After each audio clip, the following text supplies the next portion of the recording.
Hello बच्चों, आज हम लोग सॉल्व करेंगे cell cycle and cell division के क्वेश्चन।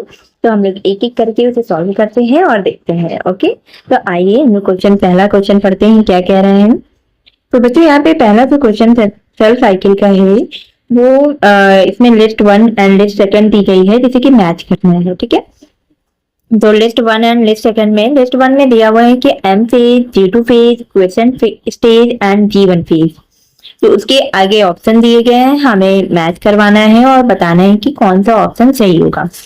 तो पहले हम लोग देख लेते हैं कि M phase, G2 phase, quiescent stage and G1 phase में क्या क्या होता है। तो पहले तो जो एम फेज होता है बच्चों, एम फेज में क्या होता है कि सेल इक्वेशनल डिवाइड होती है, यानी कि बराबर इक्वली डिवाइड होकर न्यू सेल यानी कि डॉटर सेल्स बनाती हैं। ठीक है, तो ए का जो ऑप्शन है एम फेज वो फोर्थ है, जिसमें दिया हुआ है कि इक्वेशनल डिवीजन। ठीक है, और फिर हम लोग G2 फेज देखते हैं। तो बच्चों G2 फेज में प्रोटीन का सिंथेसिस होता है। प्रोटीन का सिंथेसिस होता है किसके रिक्वायरमेंट के लिए, आगे जो कि माइटोटिक डिवीजन होगा तो उसके लिए ये प्रिपेयर करती हैं प्रोटीन को। तो G2 फेज में प्रोटीन का सिंथेसिस होता है। तो G2 फेज जो बी ऑप्शन है उसका पहला ऑप्शन सही है, proteins are synthesized. And third है क्वेसेंट स्टेज। तो बच्चों जो क्वेसेंट स्टेज होता है इसमें क्या होता है कि सेल रेस्टिंग फेज में आ जाती है। रेस्टिंग यानी कि उनके जो इनएक्टिव स्टेज में कह लीजिए कि इनएक्टिव स्टेज में आ जाता है वो। तो जो इसका क्वेसेंट स्टेज है सी ऑप्शन वो सेकंड से मैच कर रहा है, इनएक्टिव फेज। एंड फोर्थ है G1 फेज।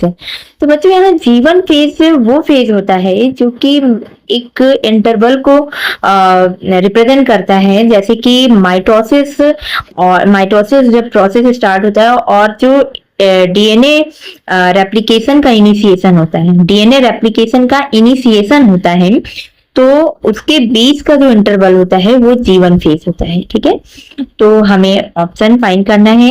एम फेज का मैंने बताया ए का फोर्थ इक्वेशनल डिवीजन, जो कि ए का फोर्थ। सोचिए हम लोग ए का फोर्थ देख लेते हैं। तो इसमें तो ए और बी है, सी एंड डी नहीं होगा। तो अब हमें ए और बी में फाइंड करना है। और G2 फेज में मैंने बताया था हम कि प्रोटीन्स आर सिंथेसाइज्ड, तो बी का फर्स्ट ऑप्शन होगा। तो डी ऑप्शन देखिए आपको मिल जाएगा। बी में ए का फोर्थ है, बी का फर्स्ट है।